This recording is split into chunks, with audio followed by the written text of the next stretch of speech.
voy a hablarles acerca de los cristianos ateos. Y alguien dirá, ¿y cómo está eso? ¿Qué no es una contradicción? Y es aparentemente la contradicción, a menos de palabras, pero ahí explico. Cristianos ateos son aquellas personas que confundimos términos y estilo de vida. Es que, hermanos, el cristianismo no es un edificio.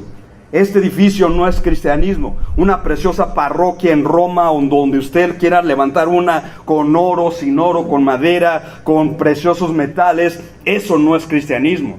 Tampoco cristianismo es una profesión de fe. Decir, soy cristiano, cantar soy cristiano, ponerme una camiseta que diga soy cristiano. Cristianismo es más que eso. Cristianismo, y explico ahí, es una fiel relación con Dios, una relación con Dios a través de Cristo que impacta cada área de nuestra vida, escuchemos, diariamente, y para allá vamos. Es decir, es una relación viva que me afecta mi estilo de vida. Uno de los mayores peligros para nosotros es profesar fe, es decir, yo conozco a Cristo, y a la mera hora nuestros hechos y actitudes demuestran que no caminamos con Dios. Hermanos, de eso se trata un cristiano ateo. Conoce, pero no vivimos, y esto está grueso. A manera de introducción dice Corintios, segunda a los Corintios, así que todos nosotros reflejamos como en un espejo, cristianos, la iglesia, nosotros reflejamos la gloria del Señor.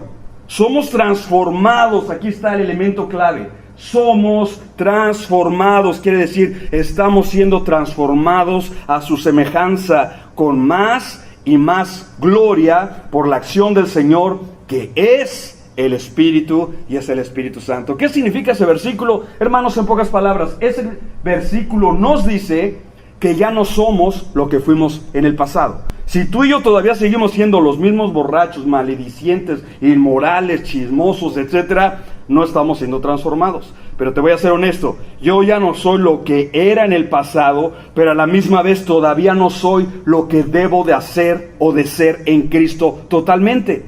Estamos en el proceso de cambio, pero lo más importante a notar en este versículo, hermanos, es que el Espíritu Santo está trabajando en ustedes y en mí la gloria del Evangelio, que es la transformación de nuestras personas, de nuestra personalidad, y esas son buenas noticias.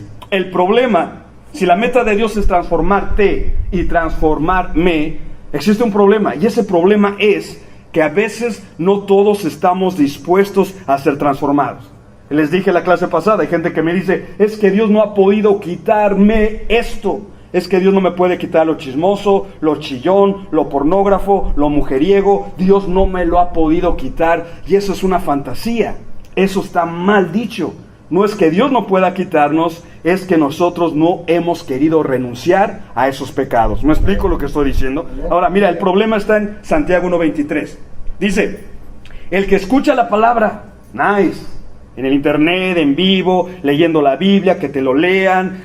Hay tantas formas ahora de escuchar la palabra, gracias a Dios. Pero el problema está, el que escucha la palabra, pero no la pone en práctica. ¡Qué grande problema!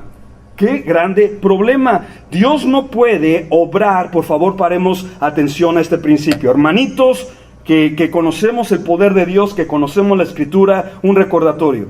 Dios no puede obrar en nosotros sin su palabra. ¿Sabían eso? Amén. Es que Dios no tiene una varita mágica, pero recuerda esto, Dios utiliza su palabra para hacer sus propósitos. Y te lleva al libro de Génesis.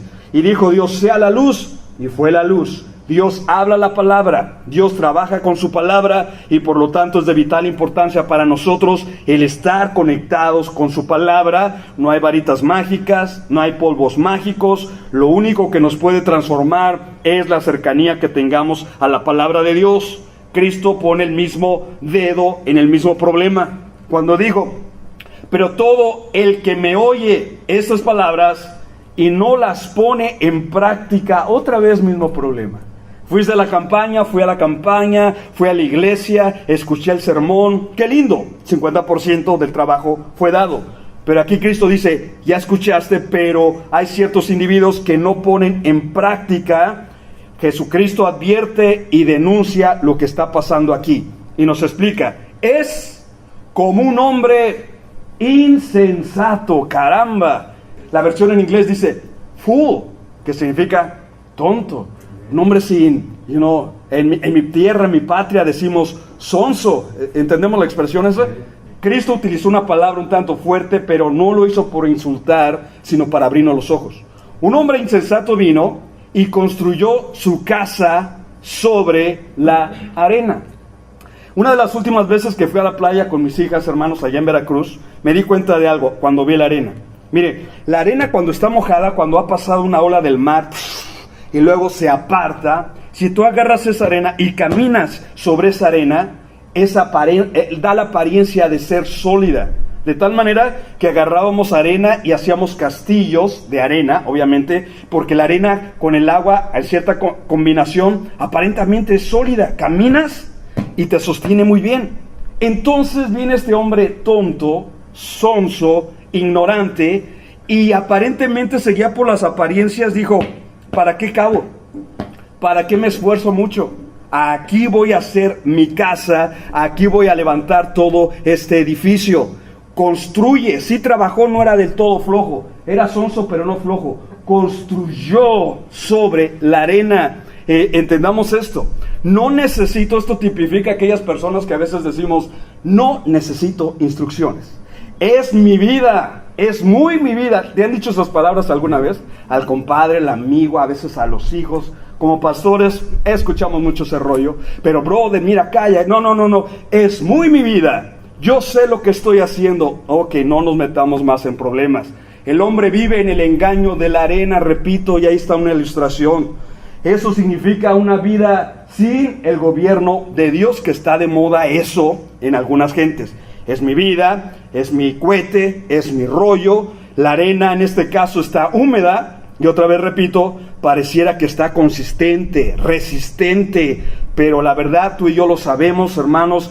Cuando hicimos aquel castillo que les acabo de platicar con mis hijas, primero tratamos de que ninguna ola del mar se acercara. Hicimos barricadas y levantamos el castillo.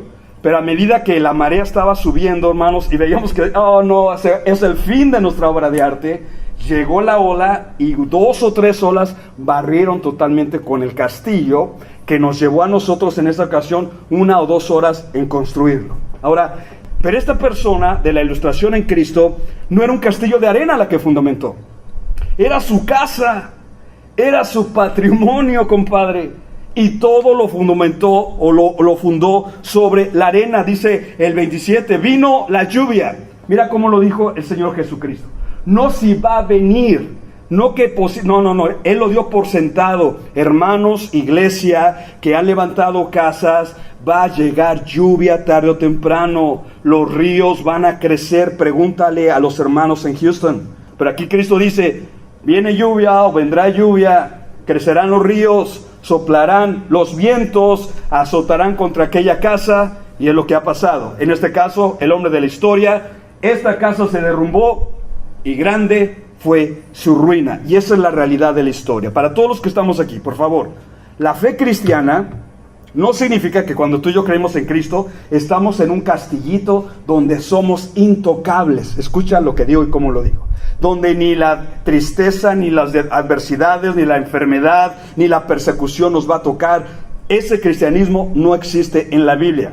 En la vida, usted y yo vamos a experimentar difíciles tiempos, tiempos de adversidad, tiempos de enfermedad, tiempos de duda, tiempos de turbulencia, tiempos de dolor, hermanos y amigos, pero el secreto en el contexto es levantar la casa sobre la roca, porque la roca es Cristo Jesús. Decimos amén, esto, hermano, amén.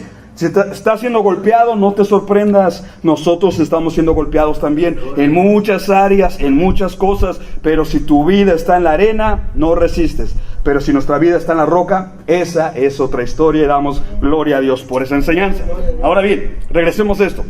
Los creyentes debemos de obedecer no tan solo el oír la verdad o el saber de la verdad. Es lo que Santiago y Jesucristo nos están hablando en estos versículos. Debemos de basar nuestros actos en la verdad recibida.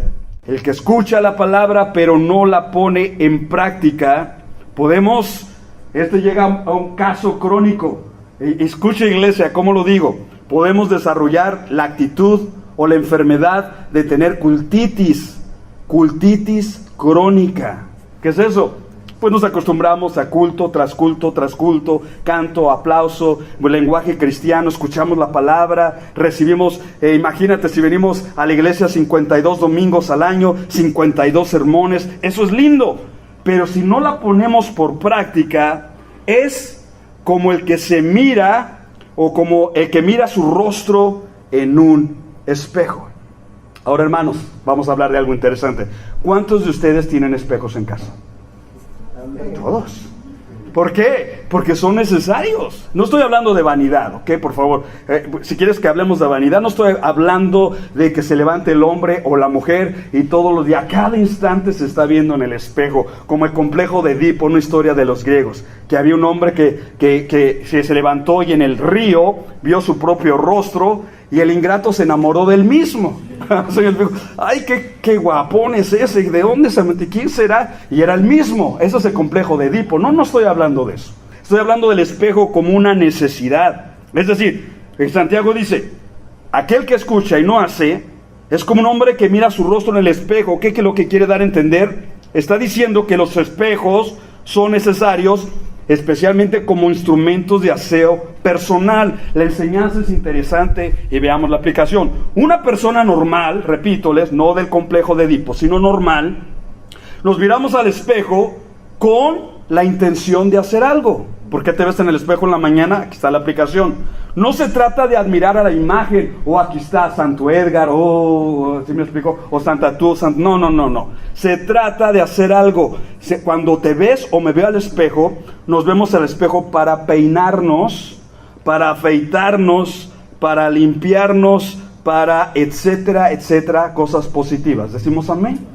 Imagínate, si no hubiera espejos, hermanos, ya Dios nos libre de venir a la iglesia sin espejos, ¿sí me explico? Todos enlagañados todavía, todos despeinados, con lágrimas todavía por acá, ojos rojos de tanto dormir, algunos, qué sé yo.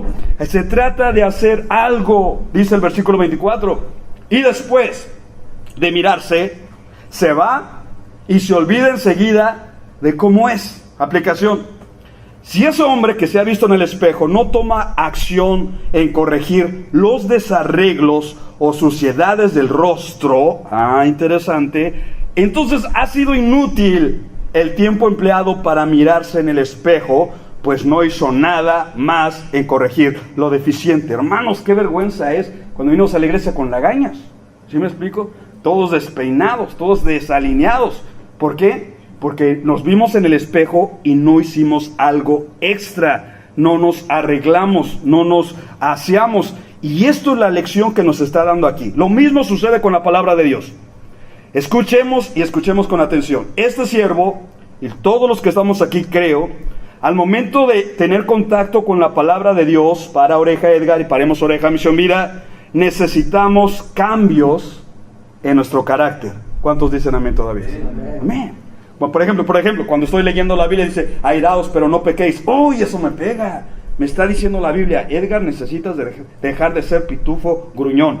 Necesitas ahora hacerte a la imagen de Cristo. En todos los aspectos que tú quieras nombrarme, cuando abrimos la Biblia, nos habla de cambios en el carácter, cambios en las costumbres, orar por los alimentos, venir a la iglesia, cosas que a veces no tenemos como costumbres nosotros. La Biblia nos trae la necesidad de disciplina espiritual, orar, ayunar, leer la palabra. Son cambios que ustedes y yo necesitamos y nos damos cuenta cuando vemos el espejo de la palabra del Señor. Cuando leemos la Biblia, ahí te va otra también muy linda. Nos damos cuenta que necesitamos cambios en el trato de nosotros para con el prójimo. ¿Cuántos esposos hemos leído la Biblia y nos damos cuenta, varones, que necesitamos ser más tiernos y comprensivos con la esposa? ¿Cuántas esposas dicen amén? No, anímese, ya es cierto, desde a de veras. Cuando vemos eso, y viceversa también, ¿cuántas damas al leer la Biblia se dan cuenta que necesitan ser sumisas, necesitan ser amadoras de su esposo, necesitan honrarlo? Bueno, eso lo aprendemos en la Biblia, hermanos, y necesitamos hacer un cambio cuando leemos. Una persona que leemos, escuchamos, investigamos y recibimos la palabra de Dios, como habrá muchas en el mundo, sin poner en práctica sus instrucciones, es como la persona que recién se levanta de la cama, la ves en pantalla, al verse en el espejo, no se arregla, no se lava, no se peina o maquilla, y esto es para las mujeres. ¿Quién de nosotros, es la pregunta, quién de las damas osaría venir a la iglesia así? Capaz que nos confunden con el 31 de octubre o Halloween, ¿verdad? Allá afuera. No creo que quisiéramos venir así a la iglesia. Aquí está la implicación del autor. Esta es la implicación de Santiago. Es decir, las lagañas y demás cosas sucias allí presentes, cuando nos enfrentamos a la lectura de la palabra de Dios, que es el espejo del alma, no solo la Biblia denuncia lo incorrecto, sino que tiene el poder de cambiar en nosotros lo incorrecto. ¿Me estoy explicando con eso? Yes. Por eso es, hermanos, que creo mucha gente no lee la Biblia, porque ya sé que me va a corregir, ya sé que me va a redarguir. Los borrachos no creo que quieran leer la Biblia fácilmente. Los hombres abusadores, raptadores, no quieren leer la Biblia fácilmente, pero ese es su rollo. Estoy hablando de cristianos. Cuando usted y yo leemos la palabra del Señor, nos enfrentamos a ese espejo. ¿Qué nos dice? Es necesario un cambio en tu persona, Edgar, fulano y sutano, y de eso se trata. Recordemos que la receta completa de Dios, como si Dios fuera un médico, consiste en lo siguiente. Éxodo 15 dice, y dijo, si oyeres, por un lado, si oyeres atentamente la voz de Jehová tu Dios, por un lado, por el otro lado, e hicieres lo recto delante de sus ojos. Lo uno va con lo otro. Oír y enseguida hacer. Y sigue la receta diciendo, y dieres oído a sus mandamientos y guardares todos sus estatutos. Chequemos cómo trabaja la completa dosis o receta de Dios. En oír, prestar atención, escuchar, aprender de Dios, en este caso en su palabra, y enseguida obedecer y hacer. Eso es lo que trae bendición. Pero si nada más nos contentamos en escuchar, tengo un grande conocimiento, grandes versículos de la Biblia, los he albergado en mi mente, soy una enciclopedia andando y no hago por el otro lado, no vamos a recibir bendición. Es lo que está explicando aquí. Entonces, cuando oímos, cuando obedecemos, cuando damos oído, cuando guardamos los mandamientos, aquí está la promesa.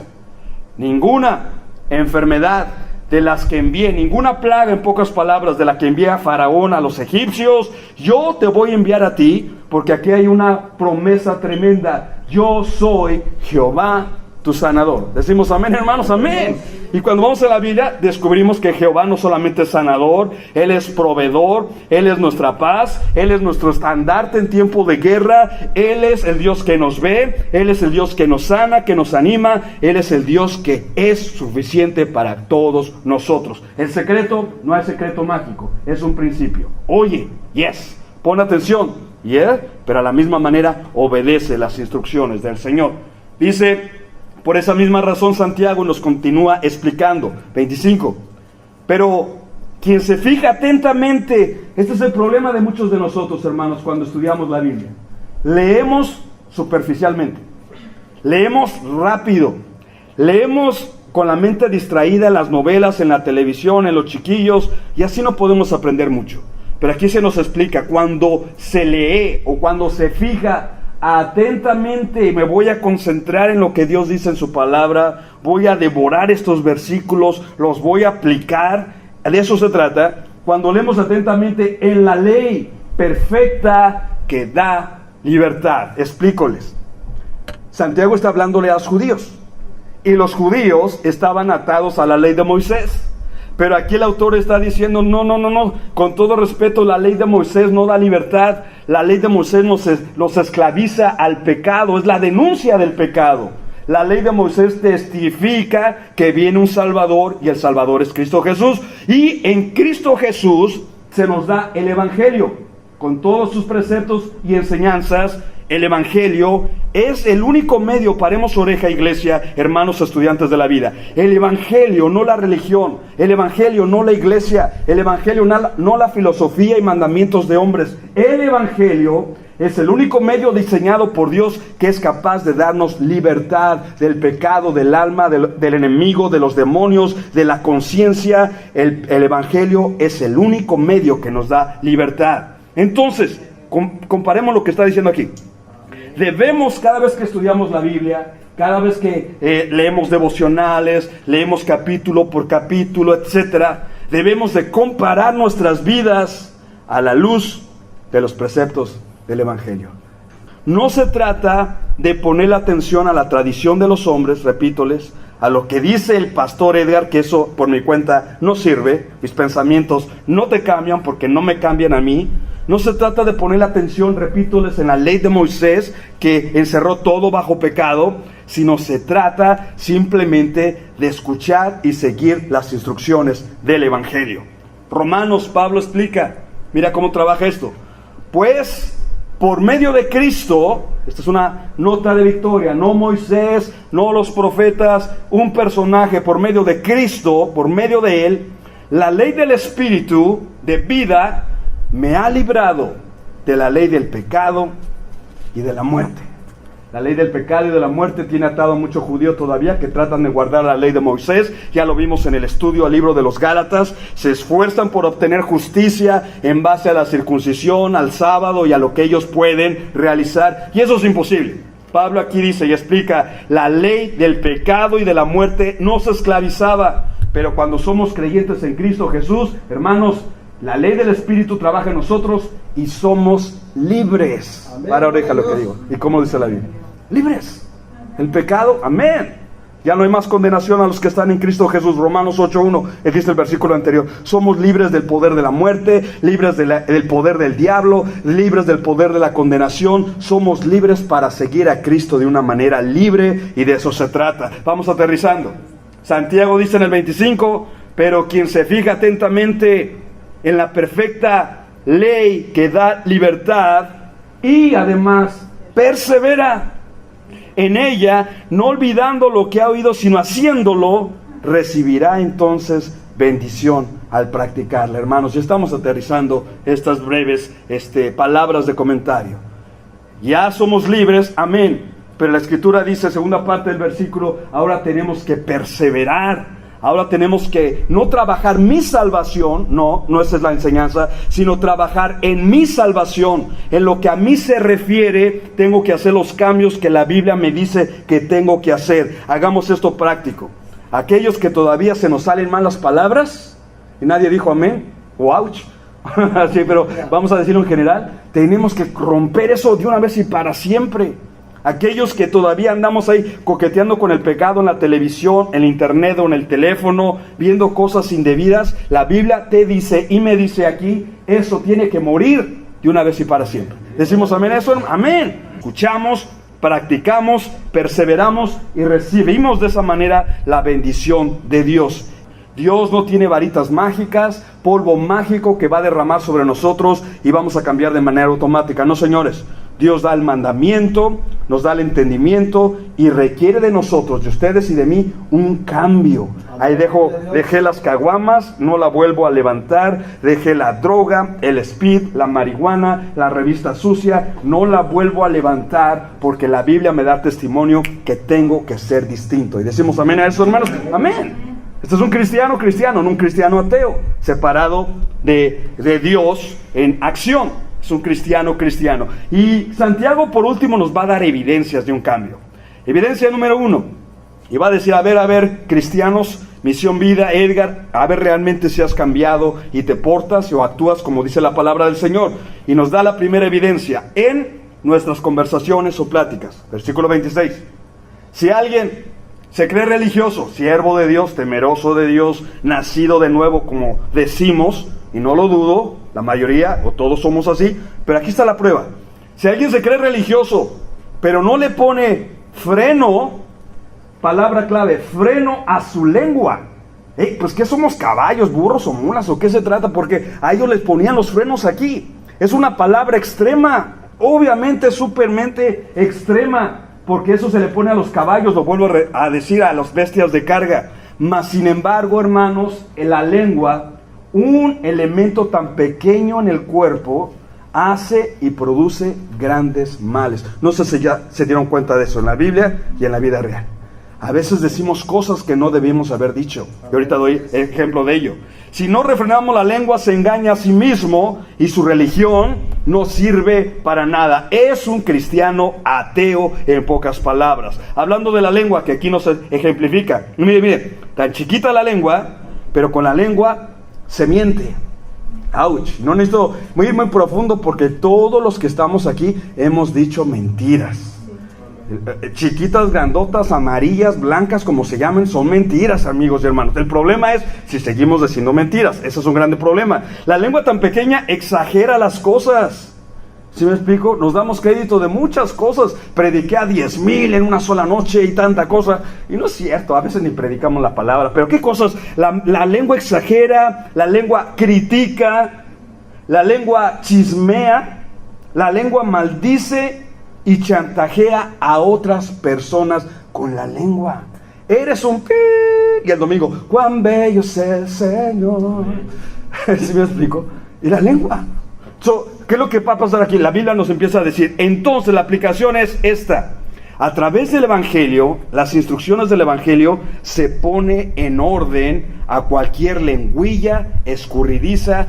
Viene el poder del Evangelio y nos ayuda, ya lo vimos en la clase pasada, a pensar 2 veces lo que voy a responder, a tener cuidado con nuestras palabras, que pueden ser peores que clavos en un lugar. Esa es la primera evidencia.